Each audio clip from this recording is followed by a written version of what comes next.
Now we have the last session, which is a very important session for many of you because we are not able to attend all the sessions. For over last 2 days, Ms. Joni Teves has been tirelessly working, taking notes on every single point, and it's our pleasure to invite Ms. Joni Teves, Precious Metal Strategist at UBS, to present the summary of the conference.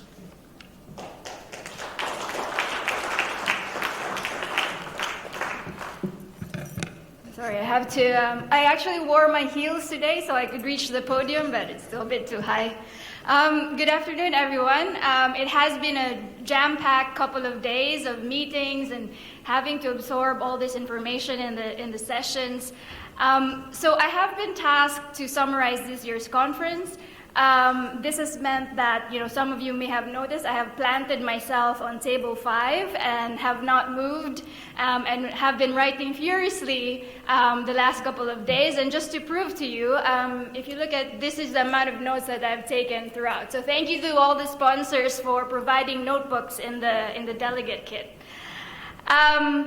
So this is the second time I'm doing this wrap-up session, actually, and I can only think of 2 reasons why I agreed to do this again.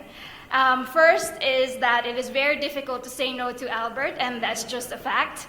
And the second is that just like everyone has said on stage over the last couple of days, I was overly excited to be attending an in-person conference after so long that I had completely forgotten how challenging this task is and just very immediately said yes.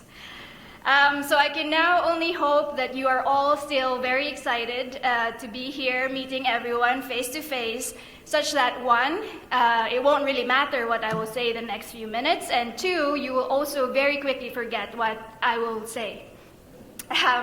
So the theme of this year's APPMC is increasing accessibility and fungibility of precious metals. So a very fitting theme for the current environment, especially after the challenges and dislocations that the precious metals markets have faced in the past couple of years.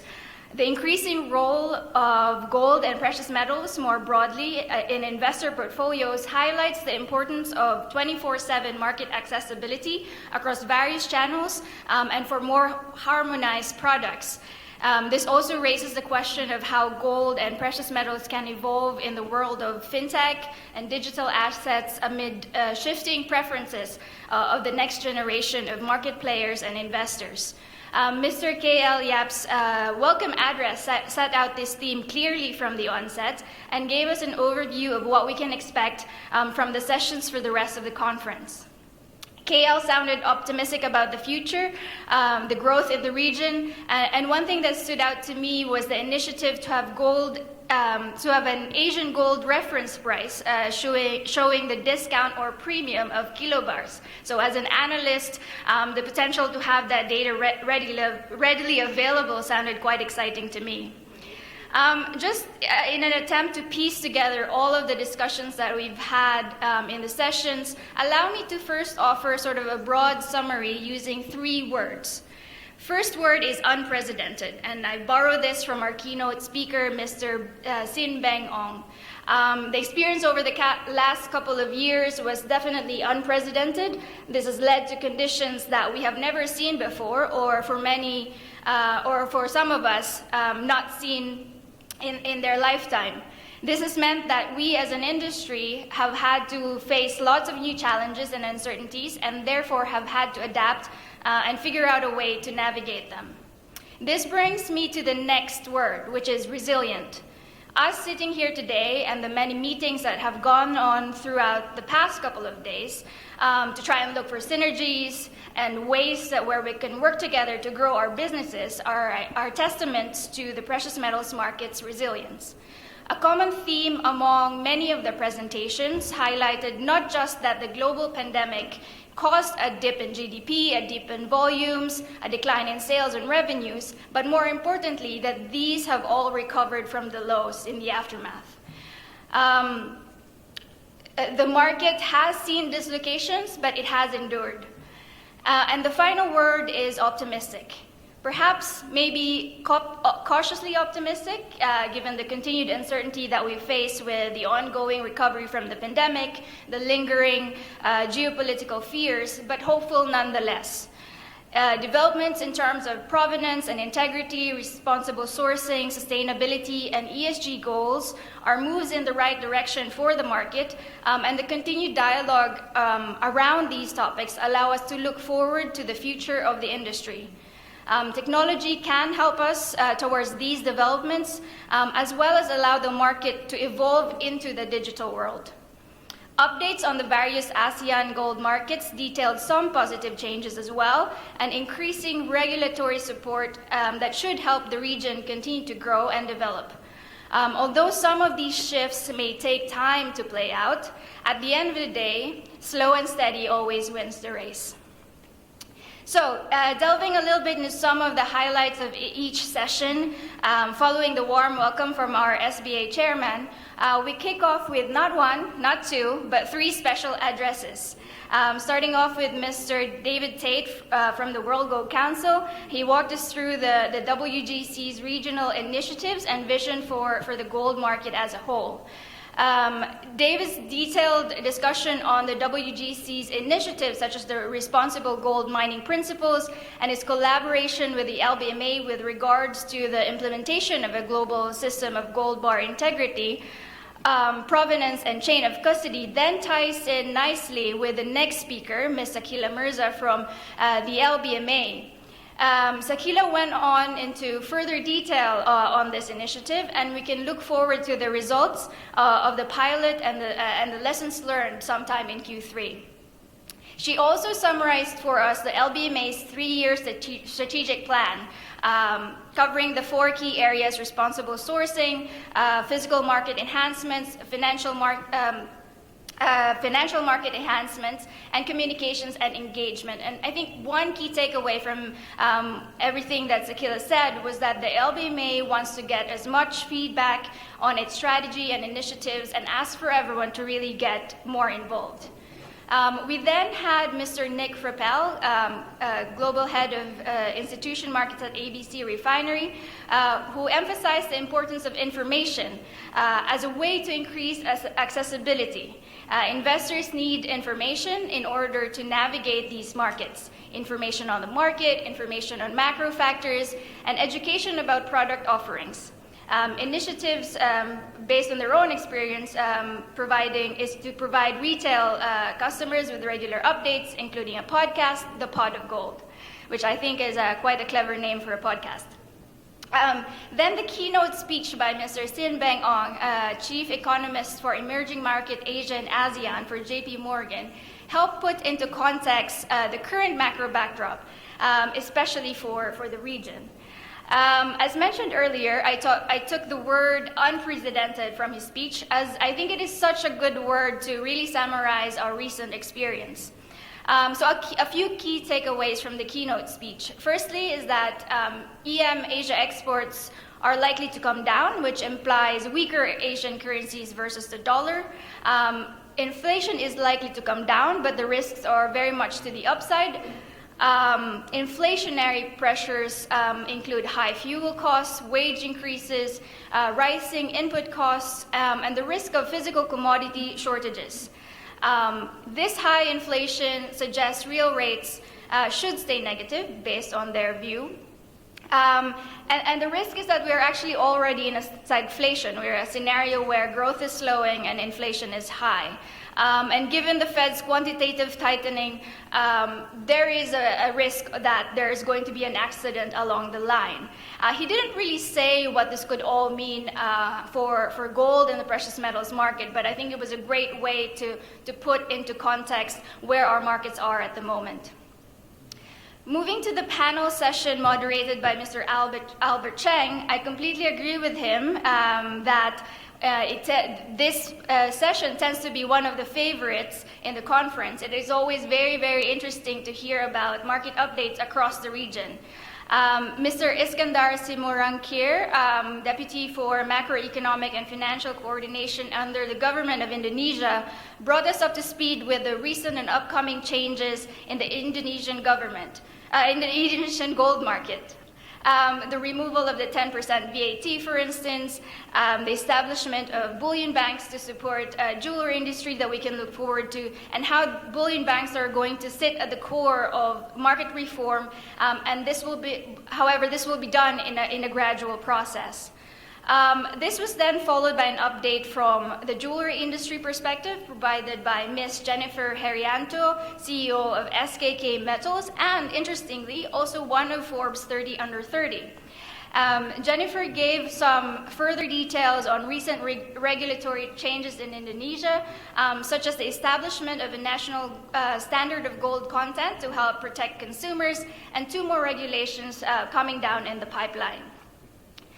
Moving to Vietnam, we had Mr. Hun Trung Can, Vice Chairman of the Vietnam Gold Traders Association, who gave us some insight on onshore premiums. So it's very interesting to hear about the SJC Dragon Tail Bar's strong demand and how this has pushed premium to as much as $700 per ounce at one point. And I thought it was very nice of him to put that strong demand into context by showing us a picture of a bouquet of 100 tail bars, which was worth $300,000. So that definitely raises the bar for all the gentlemen out there come Valentine's Day, anniversary, birthday, you know. He also gave us regulatory updates, including the liberalization of production and sales of gold jewelry and the 24-karat gold investment products, and simplification and easing of licensing conditions for gold tail bars in Vietnam. The regulation seems to be moving in the right direction in Vietnam, but one takeaway from the following speech by Mr. Le Tre Thong, CEO of Hun Nguyen Jewelry, is that the process of liberalizing supply might simply take time, so patience might be required on this regard. However, the engagement between the SBV and stakeholders such as the jewelry industry and Gold Traders Association is overall quite positive. We then got an update on Thailand's gold market from Mr. Thanarat Pasawongse, CEO of Hoa Seng Heng. And he updated us that gold can now be traded domestically in US dollar terms, and the BOT allowed this in order to help contain the impact of net gold exports on the Thai baht. He also gave us an overview of the Gold Now app, which highlighted how the wide use of mobile banking in Thailand can create opportunities for the gold market as well. And to round up this panel session, Mr. Erman Sho, who is an advisor to the Federation of Goldsmith and Jewelers Association, gave us some insights into the Malaysian gold market. And despite the decline in gold demand in Malaysia, he highlighted that bottom lines were actually less affected, helped by the high gold price and the resilience in local underlying demand, managing to offset some of the losses in exports. There was no time for Q&A at this point, and everyone was hungry, lunch was waiting, so that was pretty much it. One thing that I think this session highlighted, however, is that in this region, gold seems to be really the focus, but then it also implies that there is room for growth for sort of expansion into the PGMs and the rest of precious metals.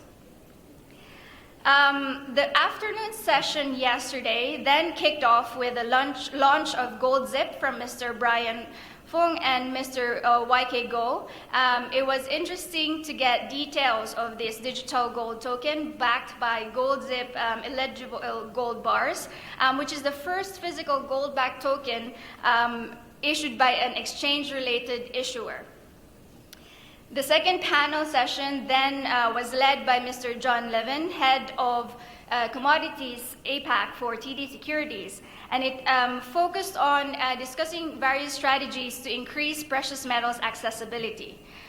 Starting with Mr. Bruce Ekimezu, Executive Director of JBMA, Bruce talked us through Zipang Coin, a digital currency that has been launched in Japan.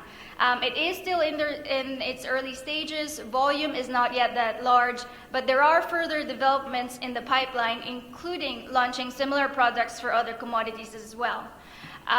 We then had Mr. Andrew Naylor, Regional CEO APAC ex-China at the World Gold Council. Andrew focused on the demand side of accessibility and basically addressing the question of what consumers are actually looking for. There are different sources of gold demand and different motivations, drivers for going into gold, which makes it a unique asset. ESG is once again a key factor, especially in terms of making gold more accessible, particularly for certain institutional investors. Then we had Mr. Kazuya Naoki, Head of Metals in Asia for ICBC Standard Bank. Note that not a subsidiary of Standard Chartered Bank. And he focused on access to the physical market. It was actually very interesting to see the slide that he had showing conditions in the physical market before and after COVID. I think it was an excellent slide. And some of the things he highlighted there in terms of the impact of COVID included disruptions to logistics and corresponding impact on cost and time, moving metal physically, dislocations in physical premiums leading to large swings in these premiums, less leveraged and more regional markets as a result, given the restrictions due to policies in response to COVID. The topic of accessibility specifically in platinum group metals was then expertly tackled by Mr. Oliver Martin, a PGM trader at Amplatz, who gave us a very long history of access to the platinum group metals markets. The history goes all the way back to the 1950s or 1960s, basically since a lot of us were not yet born. And then he showed a very nice chart that summarizes which players had access to PGMs over time, and highlighted the importance of the introduction of ETFs in particular to allow more market participants to be involved. There was time for Q&A this time around, and in fact, Ollie, the last speaker, Ollie Martin, had to field relatively tough questions on PGM supply, particularly impact from Russia, and what we can expect going forward after the LPPM suspended the Russian refineries. And I guess to summarize this panel session, it basically highlighted that accessibility could mean anything from getting access to new products, like the Zipan coin in Japan, addressing what consumers are looking for, increasingly ESG as a key consideration for many institutional investors, and access to physical markets in both gold and PGM, gold, silver, and PGMs. Then the third panel session for the day was moderated by Mr. Sunil Kushyap, director at FinMet, and focused on how we can link regional and global metals markets. Sakila returned to the stage and provided the LBMA's point of view and how important it is to have a common global set of standards, which can then be augmented by regional standards. Mr. Sachin Patel, director of metals at CME Group, then provided the perspective from the CME and gave us some insight, particularly into the unprecedented, there's the word again, the unprecedented EFP moves that we saw back in 2020. Mr. Pramod Mohan, director at FinMet, then discussed the UAE gold market perspective and the recent establishment of a UAE good delivery, with 2 refineries so far and more to come. To round up the panel, we had Mr. Ravi Ramakrishnan, head of precious metals trading Asia at JP Morgan, who highlighted how the lack of fungibility in the gold market actually makes gold more of a commodity rather than a currency. So this is a constant question, right? Is gold a commodity or is it a currency? And the driver behind the type of demand is what actually accounts for the key differences across the different markets. Now, in this session, it's not really clear whether we answered the question of how precious metals can be more fungible, but at this point, I think it is just very important that we are continuing to have the conversation. Now that brings us to today's sessions, which started off very early at 8:30 with only 10 people in the room. So I assume a lot of people had a late night. So starting off with Mr. Ashok Gautam, MD and CEO of IIBX, he gave us some details on the soon-to-be inaugurated exchange that for the first time will allow qualified jewelers to directly import gold against US dollars, as approved by the RBI. Other products in the pipeline include gold loans, lease products, using BDR to access US dollar liquidity, and then to introduce later on silver and gold and silver ETFs as well. So lots of interesting changes in India. Mr. Roland Wang, Regional CEO of the World Gold Council in China, was then going to give us an update on the China gold market. However, we faced quite a bit of technical difficulties. They did show the WGC video on gold jewelry, which I think was quite effective in making me want to buy a piece of the heritage gold, 24K hard gold. Then Mr. Albert Cheng returned as a moderator, leading the roundtable discussion on China, where we had Ms. Zhao Fanghua, General Manager of the SGEI, who gave us an overview and update of gold trading volumes on the exchange. She also introduced the Gold Road project and talked about continued collaboration and opening up to increase international participation.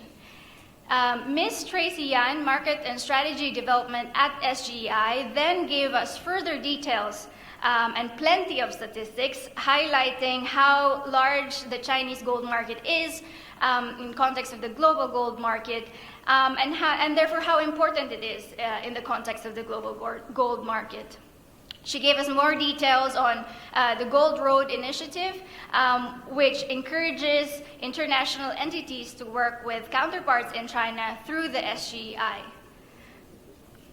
To illustrate the advantages of participating in this initiative, we had Mr. Alan Liu of UOB and Mr. Yurong Huang, who gave us from Zijin Mining, who gave us more specific insights on their own experiences. Mr. Alan Liu shared UOB's own experiences and helped us understand why international entities might want to trade on the SGE. Mr. Huang Yurong, who is a Deputy General Manager of Marketing of the Marketing Department at Zijin Mining Group, then explained its setup of participating both onshore via the SGE and in the international gold trading out of Hong Kong. And he highlighted how the company's participation in the Gold Road initiative does help facilitate gold exports, as well as widen its overseas channels and its presence globally. We then had a shift in gear with Mr. Paul Wilson, CEO of the World Platinum Investment Council, now talking about platinum and PGMs instead of the focus on gold and silver. And Paul argued the case for platinum as an investment, highlighting some of its advantages, particularly versus gold. And the things that stood out to me were, firstly, platinum is 30 times more rare than gold, and in order to put that into proper context, all the platinum that's mined can fill up to knee deep, maybe not my knee because I'm quite short, but up to knee deep in the MBS swimming pool and the Marina Bay Sands swimming pool, whereas gold can fill 7 Marina Bay Sands swimming pools. So that's how rare platinum is compared to gold. But perhaps the most compelling argument in platinum's favor from Paul's presentation was the fact that supply is likely to be constrained, whereas you have a decent potential for demand growth in the long run, particularly out of the hydrogen economy. We then had Mr. Gregerson, founder of Silver Bullion, introduce us to the reserve, what sounds like and looks like a very modern, design-forward building that will hold very expensive things like a lot of gold, a lot of expensive watches, art, all very exciting. My understanding is that it should be ready early to mid 2023. The building is next to Changi, so quite exciting to see that once it's completed. Finally, we had Mr. Roland Wang just before coffee break. I was looking forward to having the break, but then the technical difficulties suddenly got fixed. We had Mr. Roland Wang patched through, and I guess as they say, better late than never. CEO, Mr. Roland Wang, the CEO of WGC in China, gave an update on China's gold market. He highlighted the resilience in the market in Q1, but likely weakness in the second quarter. He also walked us through the WGC's initiatives in China to promote awareness and support the gold jewelry industry there. The fourth panel discussion was on digitization of gold, and the conversation was led by Mr. Matthew Keane, MD at Responsible Gold Trading, DMCC. He was joined by Mr. Gaurav Mathur, Mr. Brian Lian, Mr. Barry Ip, Mr. Urs, and Mr. Urs Rusli.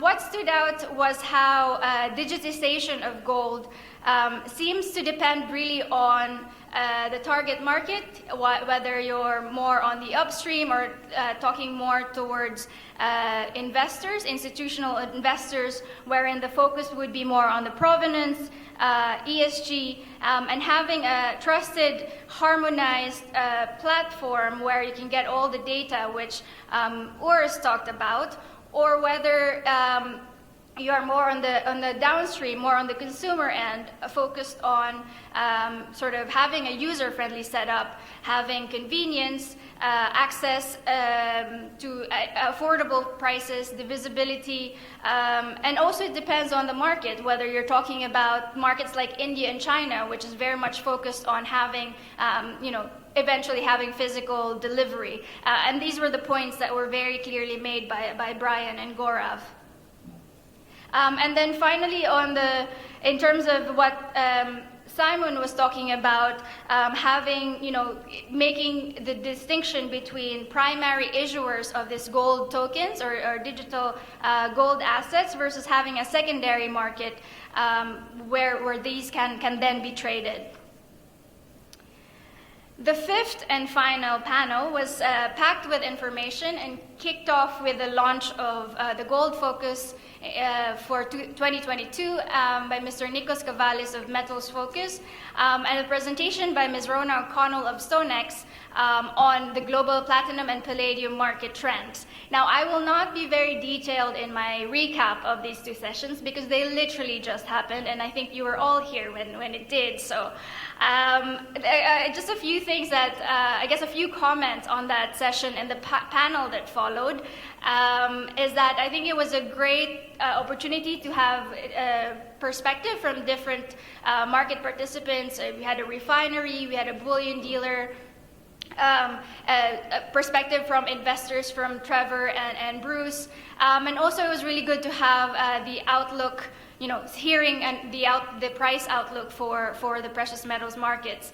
I think Gregor was probably the most bullish.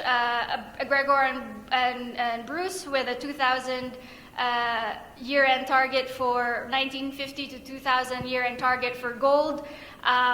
Bruce and Trevor were probably the most bullish on platinum. $1,700 year-end target for platinum, and I think there was more consensus on silver, actually looking for $26 by the end of the year for Gregor and Bruce. Cam was probably a little bit more range-bound in terms of his views, or at least what he was discussing. So I'll stop here. I'll just take the opportunity to thank the SBMA for inviting me to speak here today. I'm probably not going to do this again. Thank you so much, Ms. Joni Teves. Please stay on the stage for one more minute. Miss Joni.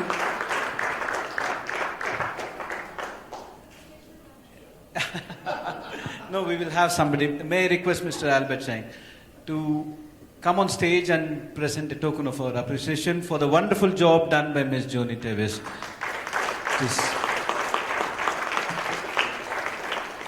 The organizing team was thinking of who has the most difficult job among all the speakers. And we all say that Joni has the most difficult job because, as she says, she has to stick to the table for 1.5 days. And I say, guys or teams, please buy something for her. And this is it. Thank you so much, Joni Teves. That was a wonderful job. Thank you so much. This is a very beautiful custom jewelry set for her, and I hope she will like it.